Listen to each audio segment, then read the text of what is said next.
Deus, muito obrigada pelo privilégio de estarmos mais uma vez em sua santa casa de oração para louvar e agradecer o seu santo nome, ó Pai. Esteja conosco neste primeiro dia da semana e no decorrer dela.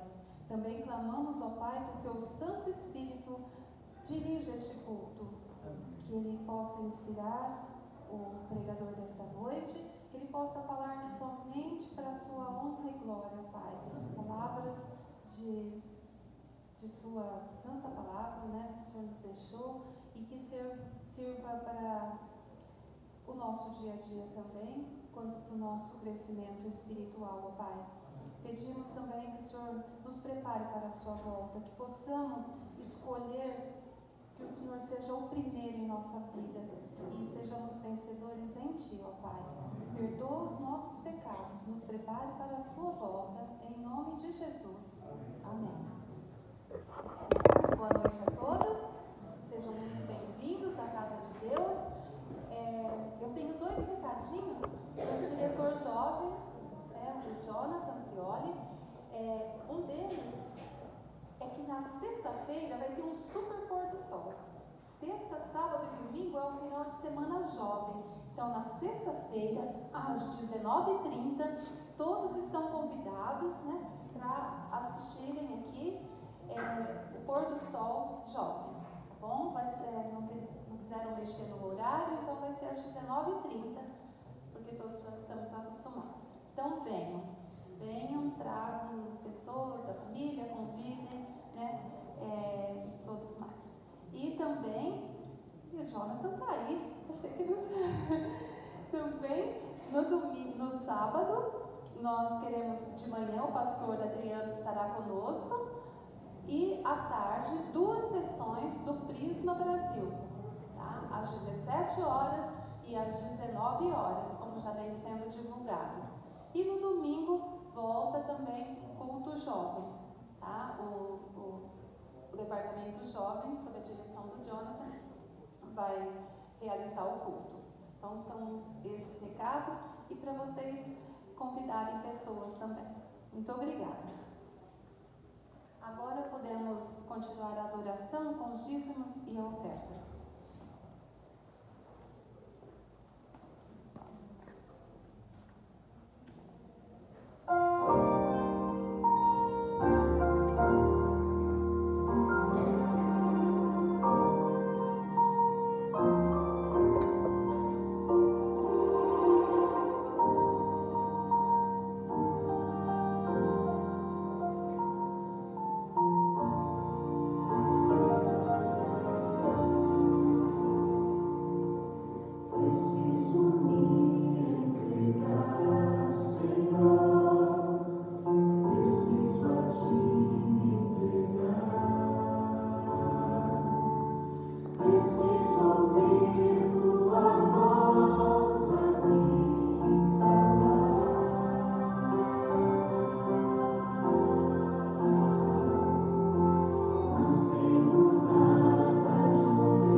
Olá, eu sou a Teru Gouveia, apresentadora do Vida e Saúde, e este é o Momento Vida e Saúde. Comer é uma bênção. É incrível como só de pensar naquela sua receita favorita deixa a gente feliz. É que quando comemos, liberamos hormônios que trazem bem-estar. Mas e quando comer se torna um vício e passamos a comer várias vezes ao dia? Isso pode significar problemas.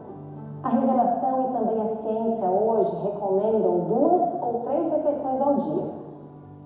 É que nossos órgãos digestivos precisam de tempo suficiente para fazer a digestão e depois descansar para funcionar de forma eficiente na próxima refeição. Além disso, geralmente o que se come são salgadinhos, biscoitos e doces, que são ricos em açúcares e gorduras prejudiciais que favorecem o ganho de peso, o que aumenta o risco para diabetes e doenças cardíacas. Esses alimentos também causam inflamação no trato digestório e desequilibram a flora intestinal, contribuindo para refluxo e problemas digestivos crônicos, como a síndrome do intestino irritável e doenças inflamatórias intestinais. Comer fora de hora desregula a noção de fome e saciedade e nos torna irritados, impacientes, sem concentração e desanimados. Vença, reconhecendo primeiro a sua falta e pedindo a Deus que lhe ajude a fazer refeições regulares e nutritivas que saciem com legumes, frutas, proteínas vegetais e grãos integrais. Também beba mais água. Às vezes, aquele impulso de comer é só sede. Mantenha as bobeiras fora de vista e do seu alcance. E se você belisca em frente à TV, que tal andar de bicicleta ou até mesmo cultivar uma horta? Mudar hábitos alimentares impacta em sua espiritualidade. Invista nessa questão e Deus vai te ajudar a vencer. No Clube Vida e Saúde, você descobre como ter uma vida mais leve, equilibrada e plena.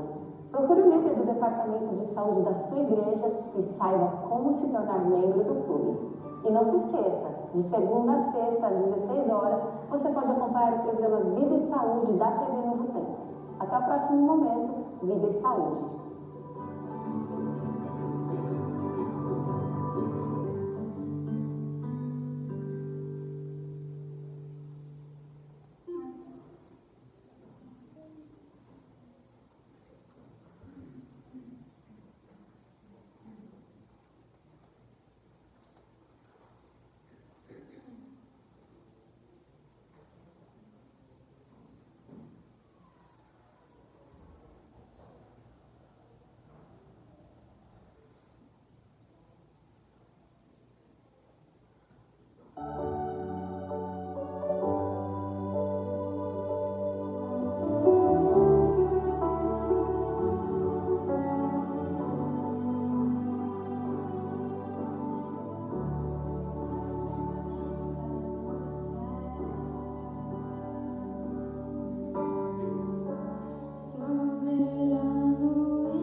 obrigado, Isabela, pela bela mensagem.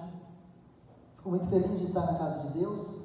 Creio que você está feliz. Essa noite nós já tivemos o privilégio de adorar a Deus de diversas maneiras. Nós adoramos a Deus através da oração. Você adorou a Deus através do seu louvor. Cantamos. Você recebeu uma adoração agora através de uma mensagem cantada. E agora iremos abrir a palavra de Deus. Eu convido você a fechar os seus olhos. Nós vamos estudar nessa noite um tema muito falado por aí. Um tema talvez um pouco complexo para alguns entenderem. Talvez você entendeu esse tema já de uma maneira diferente, e eu quero abordar ele com você. O que o texto nos traz, o que o texto nos faz refletir sobre esses personagens. Eu vou pedir para que ele coloque ali uma imagem para mim da cruz. Essa noite vamos falar sobre os ladrões da cruz, do encontro. Esse tema que eu vou pregar para você, ele faz parte de uma série de sermões ou uma série de conferências na qual eu faço com esse tema encontros. E esse tema, muitas vezes, sobre o ladrão na cruz, você já se deparou com pessoas, e as pessoas deixam para falar assim, mas e o ladrão na cruz? Sempre tem essa conversinha assim, e o ladrão na cruz? Mas você precisa entender o texto para saber o porquê algumas pessoas são salvas e outras não. Se você talvez pode nem ter o tempo de acontecer algo com você repentinamente, você não ter esse tempo de ter esse encontro ou esse diálogo. Mas dentro desse diálogo discorrem várias coisas e tem outras séries em cima disso. Então eu convido você a fechar os seus olhos. Nós vamos ler o Evangelho de Lucas 23, a partir do 33. A nossa leitura vai basear-se dentro deste Evangelho. E eu convido você a fechar os seus olhos para orarmos, porque então iremos ler a palavra de Deus. Pai querido, muito obrigado primeiramente pelo seu amor. Obrigado pela oportunidade que temos de, como igreja, estarmos de portas abertas para louvar, bendizermos o seu nome e te adorar. Por favor, Espírito Santo, se faça presente nesse momento. Esta reunião agora está nas suas mãos para ser dirigida por ti. Mude se for necessário. Inspira-nos da mesma maneira que o Senhor inspirou os autores da palavra na qual iremos ler. Mas, por favor, trabalhe em nossa mente. Traduza cada palavra que eu disser aqui ao coração de cada membro nesta noite. Fala conosco, Espírito Santo. Trabalhe nos nossos corações, se porventura há alguma coisa dentro do nosso coração, alguma mágoa, alguma coisa que possa atrapalhar o seu agir, em nome de Jesus, que isso seja retirado agora, para que haja espaço, para que o Senhor fale ao nosso coração. Nós oramos em nome do Pai, do Filho e do Espírito Santo. Amém. Lucas 23, 33. Esse livro na qual você vai manusear, irmãos, não tem problema se você está pelo celular, mas seria muito bom que você usasse ele, tocasse nele. Esse livro, ele contém algo sobrenatural dentro desse livro aqui. Tem pessoas que não dão a mínima, e eu trato esse livro com muito carinho e com muito respeito, porque esse livro tem o poder de transformar vidas. Se você pegar qualquer best-seller do mundo hoje, qualquer livro de autoajuda, e colocar esse livro dentro de uma prisão, com os piores prisioneiros, com as piores pessoas que você possa classificar, e voltar lá depois de um ano com este best-seller, eu garanto para você que essas pessoas continuam sendo as mesmas. Mas se você colocar esse livro dentro de uma prisão e voltar lá depois de um ano ou de algum tempo e as pessoas o lerem, elas se tornam novas criaturas. Leia a palavra em casa, estude a Bíblia. Aqui contém salvação, aqui contém as palavras de Jesus Cristo. Toda vez que você for ler a palavra, peça que o autor te inspire. Não leia a palavra pelas suas forças, peça que o autor. E o autor da Bíblia, aquele que inspirou homens a escreverem, chama-se Espírito Santo. Converse com ele. Se você não entende, diga para ele, ele vai te mostrar e te guiar em toda a verdade, justiça e juízo. Vamos então à leitura do texto, Lucas 23, a partir do verso 33. E diz assim: quando chegaram num lugar chamado Calvário, ali o crucificaram, bem como aos malfeitores, um à sua direita, outro à sua esquerda. Mas Jesus dizia: Pai, perdoa-lhes, porque não sabem o que fazem. Então, para repartir as roupas dele, lançaram sorte. O povo estava ali e observava tudo também as autoridades. Zombavam e diziam: salvou os outros, que salve a si mesmo. Se é de fato o Cristo de Deus, o escolhido. Igualmente os soldados zombavam dele, e aproximando-se, trouxeram-lhe vinagre, dizendo: se você é rei dos judeus, salve a si mesmo. Acima de Jesus estava a seguinte inscrição: este é o rei dos judeus. Um dos malfeitores crucificados blasfemava contra Jesus, dizendo: você não é o Cristo? Salve a si mesmo e a nós também. Porém o outro malfeitor o repreendeu, dizendo: você nem ao menos teme a Deus, estando sob igual sentença? A nossa punição é justa, porque estamos recebendo o castigo que os nossos atos merecem. Mas este não fez mal nenhum. E acrescentou: Jesus, lembre-se de mim quando você vier no seu reino. E Jesus lhe respondeu: em verdade te digo que hoje você estará comigo no paraíso. Esse é um texto que às vezes intriga muitas pessoas, porque muitas pessoas dizem assim: mas o ladrão na cruz, como eu disse aqui no começo. E o ladrão na cruz, ele teve a oportunidade de salvação no último minuto? Sim. Mas eu não sei se você se atentou às entrelinhas do texto. O que acontece aqui? Aqui está acontecendo uma situação bem peculiar. Duas pessoas na mesma situação, dois ladrões, e eles começam a zombar ali de Deus. E eles dizem o seguinte: olha, se você é Deus, salva-se a si mesmo e nós também. Ou em outras palavras, se você é o bonzão, se você é o tal, salva aqui a nós agora, desce daí. E o cenário era aquele ali, e o diálogo discorria: desce daí, salva nós também. E aí um dos malfeitores diz: olha, fica quieto, você não sabe o que você está falando. Esse homem que está aqui no meio, ele nada fez. Porém, eu e você estamos recebendo uma punição por aquilo que fizemos.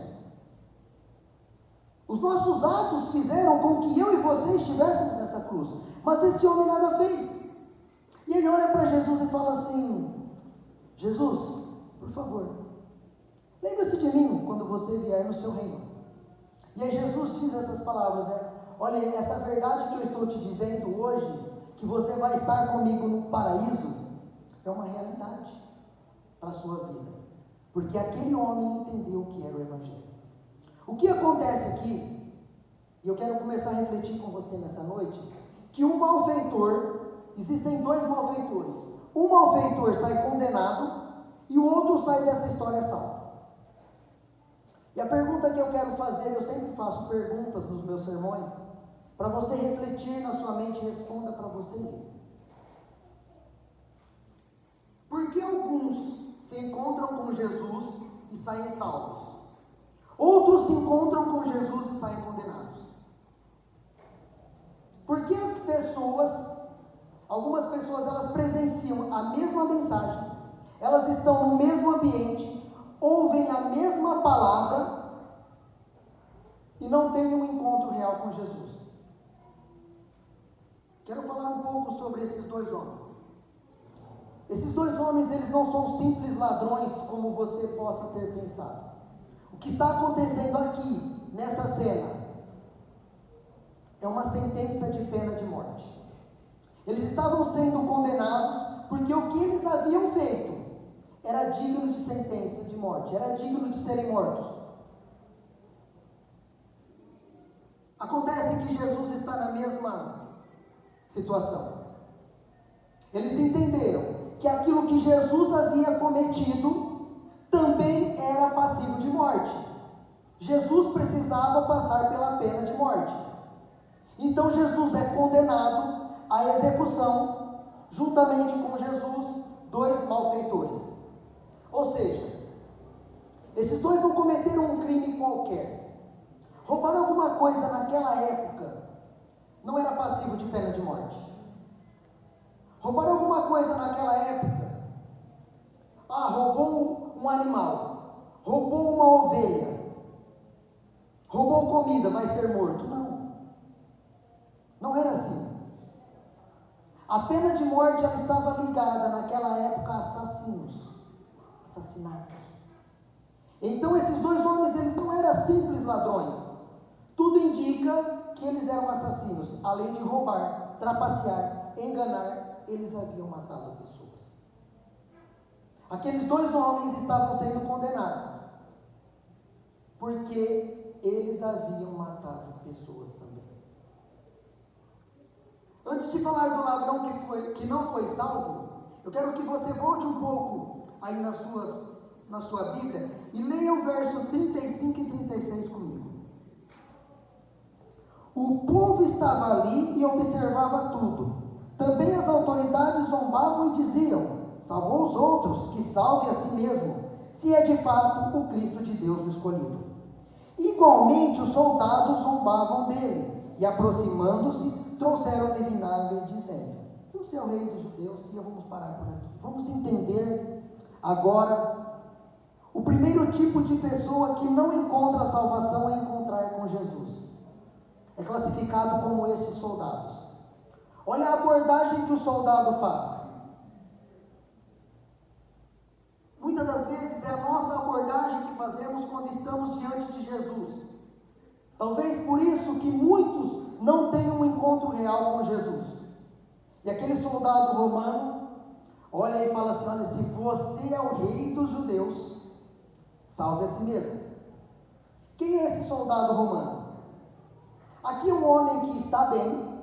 O soldado, ele apenas está trabalhando, a vida dele está normal. Ele trabalha para o governo romano, o seu salário está em dia. Ele está apenas cumprindo o trabalho dele, que é executar mais alguns malfeitores. A vida daquele homem está tudo normal. Ele está tranquilo. E ali, então, ele tem um encontro com aquele que diz ser Deus, ou que dizem ser Deus. Então ele olha para aquela cruz e diz assim: se você é o rei dos judeus, se você de fato é Deus, desça da cruz. Olha a abordagem. Olha, eu posso até crer que você seja Deus, mas para que eu creia que você realmente é Deus, você vai ter que fazer isso, isto e isso. E muitas das vezes essa é a abordagem que nós fizemos. Sabe por quê? Porque eu sei quais são os pré-requisitos para alguém ser um Deus. Olha o coração desse homem como que estava. Olha o coração desse tipo de pessoa como que é. Ao abordarem Jesus, eles dizem: para você provar que você é Deus, você vai ter que fazer tal coisa para eu acreditar que você é Deus. Você precisa fazer isso porque eu sei o que é Deus. Eu conheço o que é Deus. Eu tenho uma mente tão brilhante que eu sei o que é ser um Deus. Vocês estão entendendo o que estou falando? Olha a cabeça do ser humano, que ele tem uma compreensão daquilo que imagina que é ser Deus. Se você é Deus, você tem que descer da cruz. Olha as palavras do soldado. Mal sabia ele que o fato dele ser Deus é ele ter subido na cruz. Mal sabia aquele soldado que o fato dele ser Deus era ele estar pendurado numa cruz. O Só que ele tinha uma outra noção do que é ser Deus. Ele acreditava saber o que era ser um Deus. Isso é muitas das formas que as pessoas abordam. As pessoas vão até as Escrituras e elas abrem o Velho Testamento e elas começam a ler sobre Deus. As pessoas precisam entender algumas coisas das Escrituras em relação às fases da redenção. As fases da redenção, eu não vou pregar sobre isso, tá bom? Mas você precisa entender, senão você está vivendo num tempo atrasado. Mas as pessoas vão até as Escrituras e elas falam, não é possível. Eu não consigo crer num Deus que faz isso. Depois ela avança um pouco mais e ela chega no Novo Testamento e ela começa a ler e ela vê Jesus. E muitas das advertências de Jesus está advertindo o povo para que saiam das práticas imorais, para que abandonem o pecado, porque o fogo eterno vai destruir o pecado e o pecador que estiver agarrado nele também vai ser. Ele fala, não, eu não consigo acreditar num Deus que vai fazer isso, um Deus tão bom, um Deus da graça que é capaz de fazer isso. Também não acreditam no Espírito Santo. Conhecem o Espírito Santo superficialmente. Pouco se fala no Espírito Santo. O Espírito Santo é, sim, aquela vozinha que fala na sua mente para você entrar, não entrar, sair de tal lugar. Ele é. O Espírito Santo é aquele que desceu em forma de pomba sobre Jesus Cristo. Ele é tudo isso. O Espírito Santo é muito mais que isso. É Ele quem te guia em toda a verdade, justiça e juízo. O Espírito Santo estava na criação. O Espírito Santo inspirou as pessoas a escreverem a palavra de Deus. Jesus foi concebido por intermédio do Espírito Santo, e pouco se fala do Espírito Santo. Jesus buscava poder para realizar o seu ministério, poder do alto. Jesus cumpre o seu ministério e diz, eu vou deixar um Consolador. E as pessoas estão buscando em outras fontes. Então as pessoas acham que elas sabem as características, elas não conseguem entender esse Deus da Bíblia, porque elas acreditam na cabeça dela que ela sabe o que é ser Deus, o requisito de um Deus, as características de um Deus. Escute uma coisa, preste bem atenção. Eu quero usar algumas ilustrações essa noite, por favor, são só ilustrações para que você entenda, tá bom? Se Deus couber dentro da sua cabeça, preste bem atenção nisso. Se Deus couber dentro da sua cabeça, você é maior que Deus. Eu vou repetir. Se Deus couber dentro da sua cabeça, você é maior que Deus. Para essa água estar dentro desse copo aqui, o copo precisa ser maior que a água. Se Deus couber na sua cabeça, você é maior que Deus. Primeira coisa que nós precisamos começar a entender aqui é que nós não determinamos os pré-requisitos do que é ser Deus. Então se você é Deus, faz assim, assim, assim, porque não é possível. Deus faz isso. Um Deus que não te surpreende não é Deus. Um Deus que não é maior do que você possa imaginar não é Deus. O Deus na qual eu sirvo, Ele é grandioso, Ele faz coisas extraordinárias. Certa vez, para chamar a atenção de Moisés, Ele usou uma sarça pegando fogo. Ele fez uma mula falar com Balaão. Então o Deus que eu sirvo é extraordinário. Ele faz coisas absurdas. O problema dos homens, desses homens aqui na qual estamos estudando, e também dos religiosos e da multidão, sempre a multidão acompanha Jesus. Na forma que eles abordam Jesus, e eles não encontram salvação, é porque eles encontraram. Eles abordaram, e eles falaram, não é possível isso ser Deus. Porque eu sei o que é ser Deus. Certa vez, eu quero usar outra ilustração. Como que os seres humanos entendem Deus de uma maneira diferente. Um astronauta, ele foi viajar, foi para o espaço. Ao ele retornar do espaço, ele volta com a seguinte seguintes informações: é lindo, mas Deus não existe. Eu fui lá e Ele não está lá. A percepção das pessoas é que Deus está no segundo andar, como se você tivesse que subir num elevador para falar com Deus. O ser humano, ele acha que ele conhece Deus, e Deus, ele se revela conosco de diversas maneiras. E você precisa entender algumas coisas. Eu quero usar outra ilustração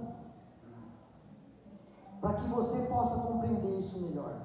Você já leu o livro de Romeu e Julieta, ou já ouviu falar sobre Romeu e Julieta? A relação de Deus com você é parecida com essa relação de Romeu e Julieta com Shakespeare. Shakespeare, ele é o autor. Preste bem atenção nisso. Romeu e Julieta são somente os personagens que ele criou. Eles só vão saber alguma coisa sobre Shakespeare se Shakespeare se revelar a eles. E é por isso que Deus diz em Gênesis 1:1, Ele criou tudo. Ele é autor da nossa história. Ele que escreveu a palavra de Deus. E aí ele pega e faz assim: olha, eu escrevi aqui, aqui, aqui, até aqui. Isso não é suficiente. Eu vou entrar no livro. Eu preciso entrar no livro, e é por isso que ele disse, quando você vai ver Jesus ali falando, ele fala assim, essas palavras: ninguém viu ao Pai, porque Ele é o autor. Quem vê a mim, vê ao Pai. Ele estava se escrevendo dentro da história que Ele mesmo escreveu. Jesus fala: não é suficiente isso aqui para o ser humano. Eu vou entrar dentro do livro agora, eu vou entrar na história. Eu vou fazer parte disso. E nós não temos que abordar Deus dessa maneira, como essas pessoas, ou como este soldado romano. Se você é Deus, então faça isso. Eu e você não estamos nessa condição. Infelizmente, nós não estamos nisso. Nós devemos abordar a Deus dizendo as seguintes palavras: Senhor, mostra quem Tu és. Abra os meus olhos para que eu possa enxergar quem és Tu, Senhor.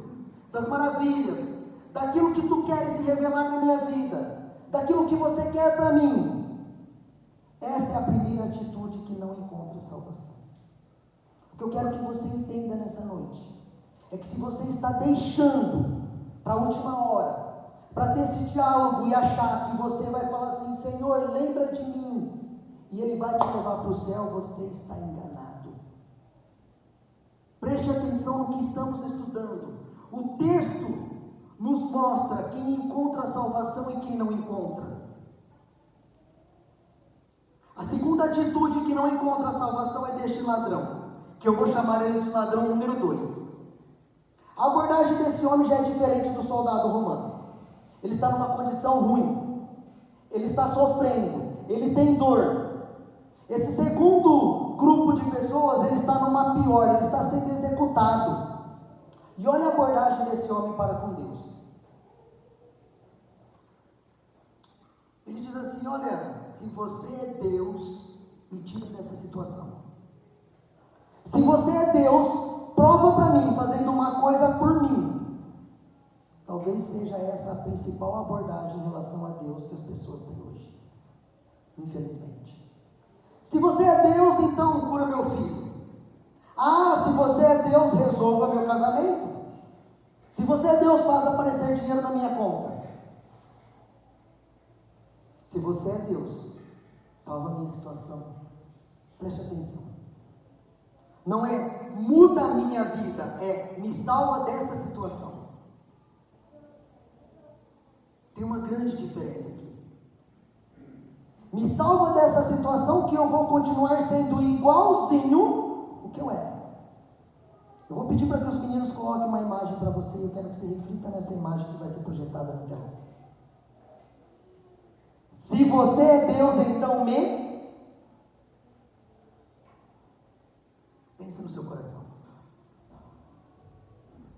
Qual tem sido a sua resposta em relação a isso? Se você é Deus, então traz minha namorada de volta. Se você é Deus, então me cura. Se você é Deus, então me faz isso. Eu não sei o que você pensou. Olha a loucura que nós chegamos e que nós estamos tentando usar Deus como um meio para um fim. Preste bem atenção. Nós estamos tentando usar Deus como um meio para um fim. E pasmem para você, eu não sei o que você pensou de colocar aí. Se você é Deus, então não. Mas o que estiver nesse espaço aqui é o seu Deus. Porque a finalidade da nossa vida é o Deus da nossa vida. Você está dizendo, você é Deus, então me joga nos braços do meu Deus. Se você é Deus, então me jogue nos braços do meu Deus. Sabe por que Deus não te responde muitas vezes? Porque te dá isso daqui, ó. Te dá isso daqui, então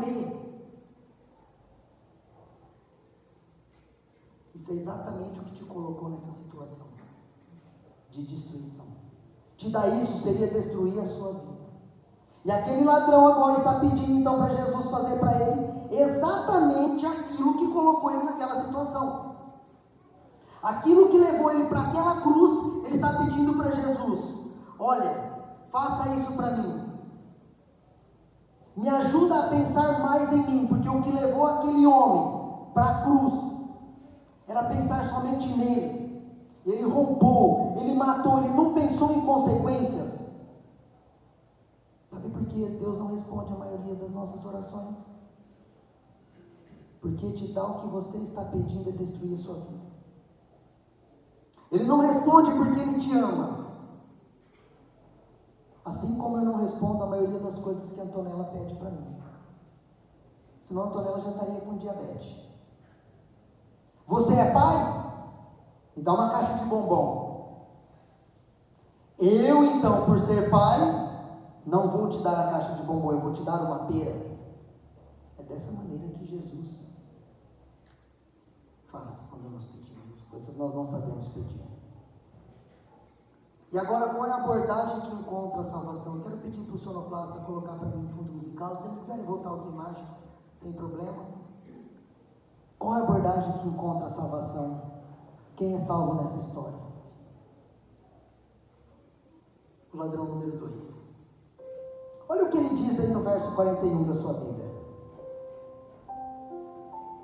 A nossa punição é justa, porque estamos recebendo o castigo que os nossos atos merecem.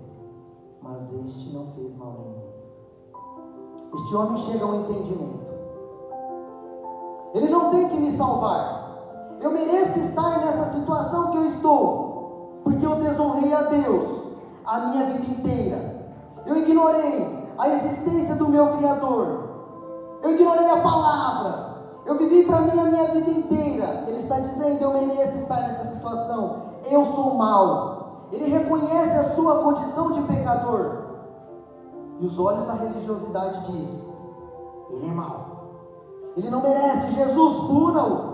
Derrame a sua ira sobre ele. Fulano adulterou. Fulano matou. Ele é mau. Punição. E aí, em contrapartida, temos a visão da libertinagem que estamos vivendo hoje, que é o caso daquele primeiro ladrão. Eu não sou mau, eu fiz umas coisinhas erradas por aí, mas eu não sou mau. Tem gente pior que eu, viu? E ó, pelo menos o meu pecado não prejudicou ninguém. O que eu fiz foi por uma boa causa. Me premi, me tire daqui da cruz. E olha a conclusão do que é o Evangelho, meu irmão. Esse homem diz, eu sou mau. Eu não mereço, me premi. Ele fala, eu estou recebendo, os meus atos merecem, aquilo que eu estou recebendo, essa punição, é consequência daquilo que eu escolhi na minha vida. Eu sou mau. E aí ele fala, lembra-te de mim quando vier no teu reino, Jesus. Porque ele descobriu uma coisa. Esse prêmio não é baseado em quem eu sou. Este prêmio é baseado em quem ele é. Ele descobriu uma coisa fantástica. Olha aqui nesse cenário aqui. Tem um cara do meu lado, sendo crucificado do meu lado, que a bondade dele é maior que a minha maldade. Ele descobriu quem ele é, mas ele descobriu quem é Jesus também.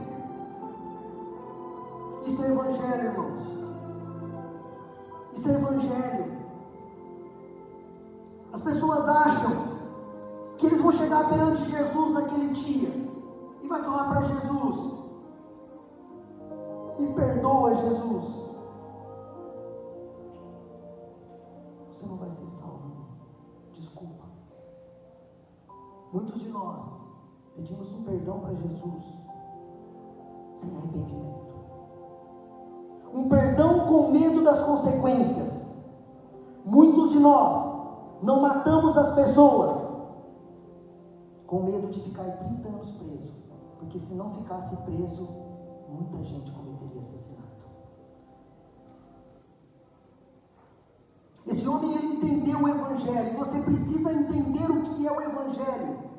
É você se quebrantar nos braços do Pai, é você chegar e falar: Jesus, eu sou pecador, eu mereço a morte, o salário do pecado é a morte. Ele reconhece que ele viveu uma vida inteira negligenciando a palavra. Ele reconhece que ele viveu uma vida inteira, que ele ouviu sobre Jesus, mas ele quis continuar tendo a velha vida. Um queria apenas se livrar da punição da cruz, porque ele queria continuar tendo a mesma vida igualzinha, uma eternidade de pecado, uma eternidade cometendo crimes. O outro, porém, diz: eu sei que eu vou morrer por isso, mas por favor, lembre de mim quando vier no teu reino, porque você é o Cristo, você é bom, você não merece estar aqui, o seu amor cobre as minhas transgressões, o mérito está em você, Cristo Jesus, e não em mim, então lembre-se de mim. Eu quero falar para você essa noite, nós vamos cantar um hino. Eu sei que você vem na igreja, eu sei que você já ouviu muitos chamados de Deus. Eu não sei qual é a situação que você está vivendo em relação para com Deus, para com o pecado, mas Jesus está voltando. Esse encontro desse ladrão um dia vai ser com você. E ele vai fazer algumas perguntas. Para os pais, eles vão te perguntar para os pais: onde estão os filhos? Ele vai perguntar para todos o que você fez com os talentos que ele te deu. Eu tenho saudade do meu lar. Eu tenho saudade de voltar para casa. Eu quero voltar para casa. Meu lar nesse mundo. Muito em breve, esses céus vai se rasgar. Para uns, a chegada desse Cristo representa destruição. Um grupo vai entrar debaixo das montanhas, e é até engraçado isso. Vai pedir para os montes cair em cima dele, porque eles não conseguem olhar para a face gloriosa daquele que está vindo. Em contrapartida, outro grupo vai dizer assim: acabou. Acabou. Vamos para casa. Esse grupo vai estar feliz. Aquele ente querido que a morte levou já vai estar do seu lado nesse momento, transformado. Você vai estar transformado para ter um encontro nos ares com Jesus. Existem pessoas brincando de evangelho. E essa noite, eu queria que você refletisse sobre esses dois homens na cruz. Sobre quem é Deus para você. A maneira que você trata Deus. Se você é Deus, então faça isso. Se você é Deus, tira meu filho das drogas. Como você tem tratado Deus? Porque Porque eu conheço o que é Deus, então se revela para mim dessa forma. Mostre para mim que você é Deus. Mas eu quero que você entenda, que você olhe para Deus se você fez isso. E diga para Ele: Senhor, eu sou pecador. Por favor, me ajude nessa caminhada. Por favor, Senhor, está difícil. Às vezes nós temos vontade de abandonar, mas por favor, nos fortaleça. Ele está do seu lado. Mas, Senhor, eu sou pecador. Senhor, eu transgrido as leis. Senhor, eu não tenho muitas vezes vontade de estudar a lição. Por favor, coloca isso em mim. Senhor, eu não tenho vontade de pegar na palavra, Senhor. Senhor, eu não estou vivendo de acordo com o que eu prego. Quando eu estou dizendo essas palavras, irmão, eu não estou dizendo a doutrinas de igreja, por favor. Faça uma reflexão. Você crê que Jesus vai voltar? Você crê que Jesus está prestes a voltar? Eu, Douglas, creio piamente que Jesus volta na minha geração. A pergunta é: estou eu preparado ou vivendo como se Jesus fosse voltar agora? Ou estou muito ocupado com as coisas desse mundo, com o trabalho? Estou preocupado com os meus estudos?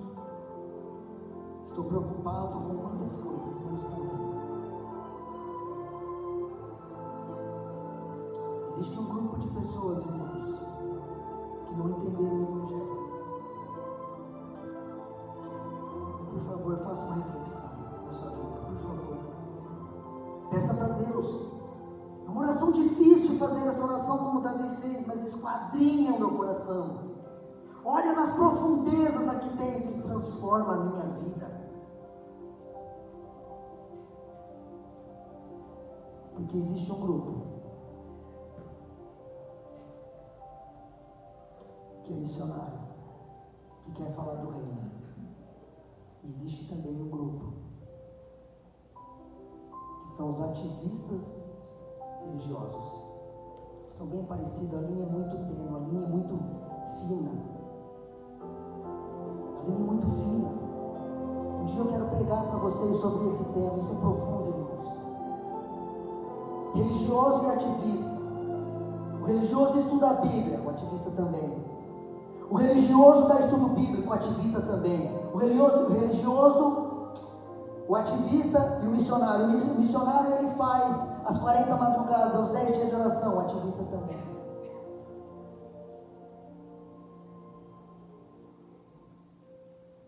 O missionário é reconhecido pelos céus, o ativista não. O ativista vai dar com a cara na porta. O ativista vai falar assim: Senhor, eu dei estudo bíblico em teu nome. Senhor, eu pregava em teu nome. Senhor, eu fundei igrejas em teu nome. E ele vai falar: quem é você? Eu não te conheço. Como que você está falando que pregou, fez isso no meu nome, se eu não te conheço? Profundo, irmãos, profundo. Você precisa esquadrinhar o seu coração nessa noite. Quem é Jesus para você? Qual tipo de pessoa, qual tipo de ladrão você é? Qual tipo de pecador você é? Perdão a palavra ladrão, porque eu estou falando sobre ladrões, mas são dois pecadores. Qual tipo de pecador que você é?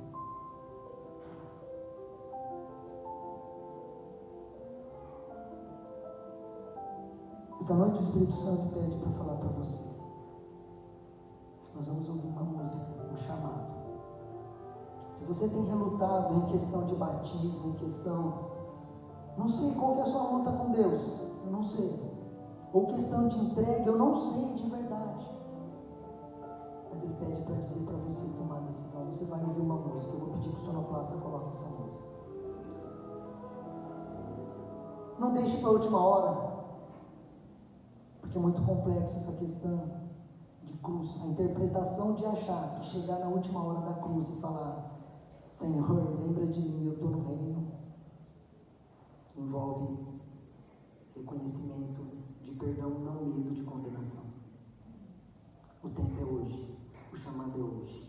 ouça a música.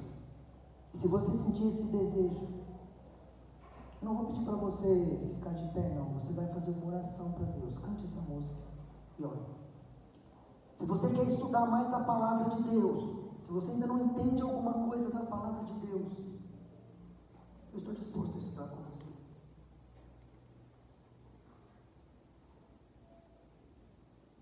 Mas por favor, o céu não vai ser o mesmo se você não estiver lá. Nós precisamos entender uma coisa que é muito profunda, irmãos.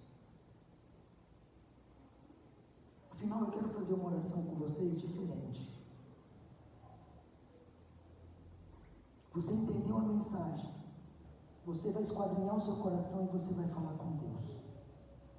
Você vai ouvir a música. Hoje você está na casa de Deus. Quem está da frente, olha para os bancos aqui da frente. Você pode olhar para os bancos do lado, e quem está aqui na frente, olhar para os bancos de trás. Durante a música, você vai pensar em um nome só, que já esteve nos bancos dessa igreja, que hoje não está mais.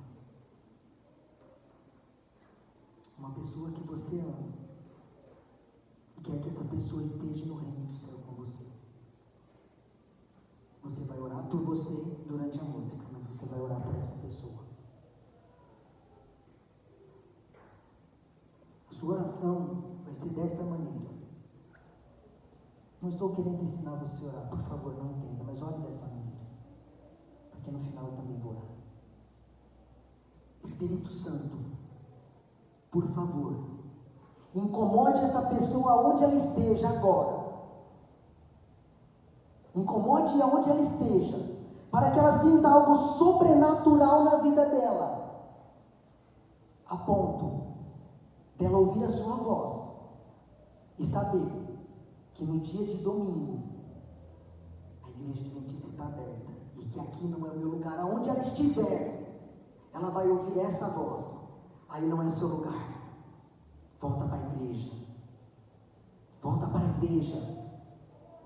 E eu creio no poder do Espírito Santo, que na quarta ou no sábado, em nome de Jesus, essa pessoa estará aqui nessa igreja, porque ela ouviu a voz do Espírito Santo.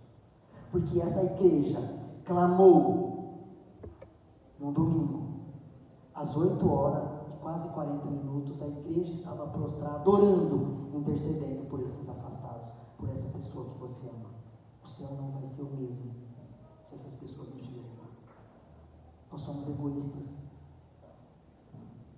Achamos que o céu é completo se estiver eu, minha esposa, minha filha, meu pai, minha mãe, meu irmão, meus avós. Eu não estou nem aí, Tiaíta, se teus filhos não tiver, tá? É simples assim. Sabe por quê? Porque às vezes eu negligencio de ir lá na casa do alemão orar por ele. Às vezes, Juliel, eu negligencio de parar lá com o Rodolfo e orar por ele. Porque eu estou ocupado. Eu preciso trabalhar.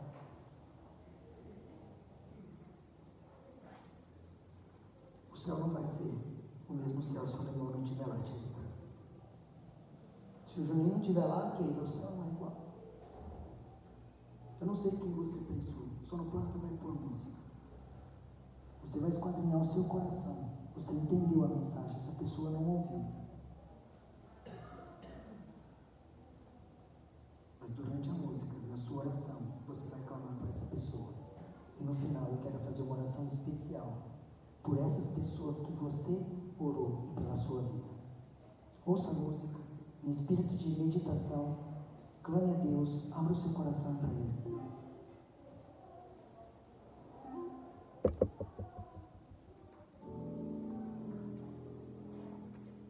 Abandonar os braços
Querido Jesus,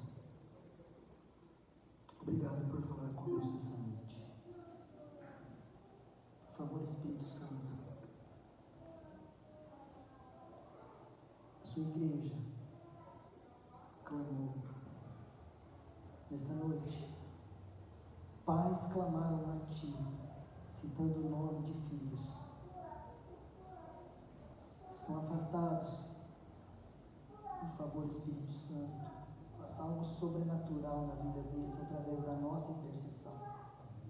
Que eles sintam algo sobrenatural neste momento, porque a Igreja Central de Monte Azul Paulista se prostra em adoração, clamando a Ti, para que o Senhor fale no ouvido deles, para que eles sintam o desejo de sair do mundo, ó Pai, das coisas mundanas, e voltem para Jesus. O céu não vai ser o mesmo se eles não tiverem. Essas pessoas oraram, Senhor, porque elas amam, mas o Senhor ama muito mais que elas. O Senhor foi a ponto de dar a vida pela salvação. E perdoa-nos, Senhor, porque às vezes nós amamos superficial. Nós não temos tempo para essas pessoas, ó Pai. Nós estamos ocupados. O inimigo colocou coisas nos ocupando de levarmos a obra, de pregarmos. Mas, por favor, tira isso do nosso coração. Aqueles que não tiveram desejo também, ó Pai, de estar essa noite. É claro, Senhor, que tem pessoas doentes, acamadas, que daria tudo para estar aqui essa noite, mas não pode. A enfermidade os atrapalha. Por favor, Senhor, aqueles que estão bem, eles escolheram algo do mundo, ao invés de vir na sua casa para te adorar. Por favor, Espírito Santo, os incomode também. Desperta-os, ó Pai, porque o Senhor está voltando, e nós não podemos ser pegos de surpresa, que na vinda de Jesus, Ele possa nos encontrar trabalhando na seara, e não distraído com coisas do mundo, Senhor. Por favor, Espírito Santo, trabalhe no coração dessas pessoas. Esquadrinha, Deus, a nossa alma, o nosso coração também. Perdoe os nossos pecados, apague as nossas transgressões, ó Pai. Nós somos pecadores, ó Pai. Essa palavra dita essa noite, eu preciso tomar desse mesmo remédio todos os dias, na qual eu falei. Porque aqui, ó Pai, todos somos pecadores, carentes da sua graça e da sua misericórdia. Toma-nos em seu braço de amor, ó Pai. O inimigo irá fazer de tudo para que esqueçamos essa mensagem.